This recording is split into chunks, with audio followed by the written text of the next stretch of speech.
Alors aujourd'hui j'ai envie de parler de l'illusion. Alors, c'est quoi l'illusion? Eh bien l'illusion, c'est notre manière de travestir dans un premier temps la réalité, mais je préfère utiliser le caractère de vérité. Parce que la vérité, elle est claire. Vous avez jamais entendu dire des gens qui avaient de gros égos ah, moi je suis réaliste, hein. Ils sont en train de peindre un tableau, la noirceur, entre guillemets, de leur réalité. Et puis ils vous disent ouais, je suis réaliste, hein. Mais rien que là, qu'est-ce qu'ils font?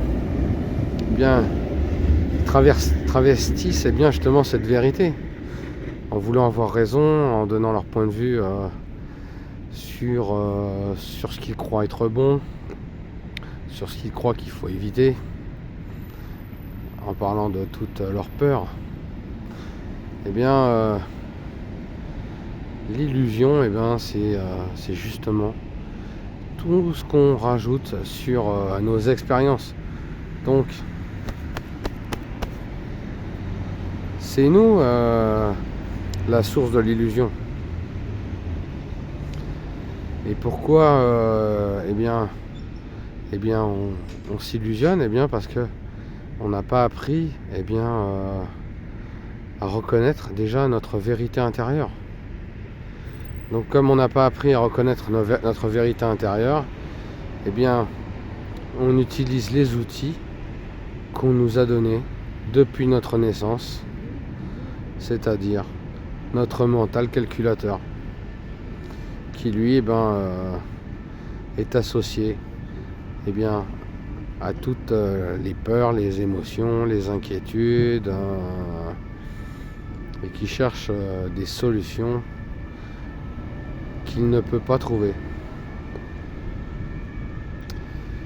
Et c'est là que quand on est un pratiquant en méditation, on apprend à faire table rase par la paix intérieure.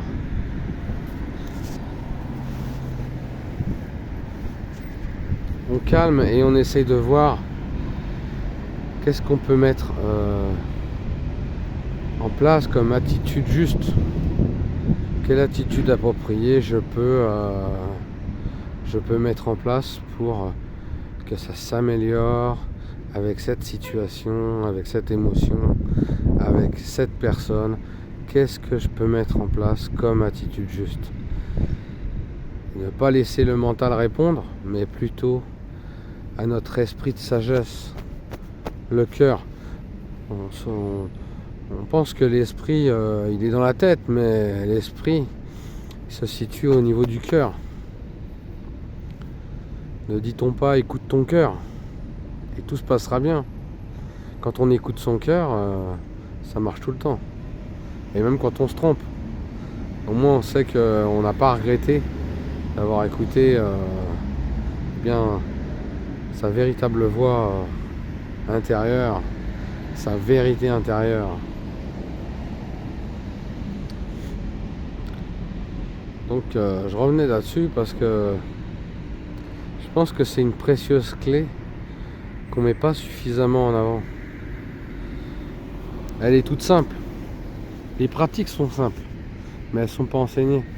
Bah oui, dans un monde compliqué, comment trouver des outils simples? Dans un premier temps, de connaître des gens expérimentés pour pouvoir nous les donner.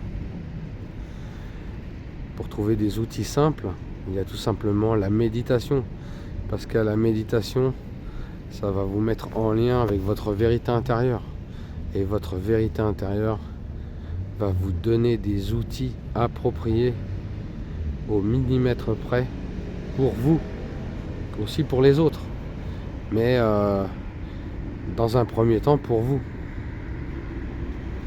Donc j'ai envie de dire écoutez écoutez votre cœur, votre vérité intérieure, tout ce que vous vivez, tout ce que vous voyez, eh bien, dans un premier temps, c'est pas illusion. Ah, le tramway qui vient de passer en face de moi, il n'est pas illusion, il vient de passer, il est vérité. Et si j'avais dit, oh qu'est-ce qu'il est bruyant ce tramway, il est pas beau, il est moche, là je crée une illusion. C'est là toute la différence, c'est que on a tendance à se tromper aussi quand on dit que tout est illusion. Quand on vit des émotions, c'est pas illusion. Elles sont là. C'est un peu, c'est votre corps qui s'exprime. Donc votre corps a sa propre intelligence.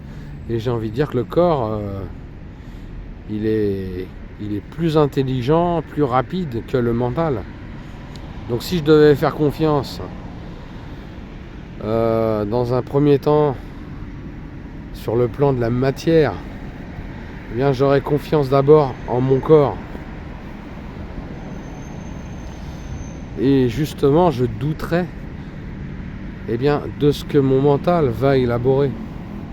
Mais plutôt d'essayer de trouver une attitude juste pour que tout se remette dans le droit chemin.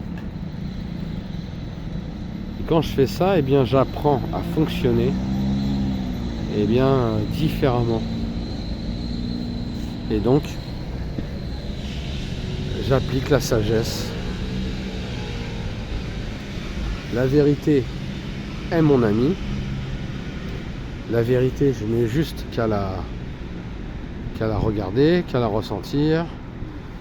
Et si parfois cette vérité me percute, me choque, si mes émotions me choquent et tout, je peux justement les regarder et d'avoir cette attitude juste. Et ensuite, de lâcher prise. Voilà. Allez, bonne pratique à vous.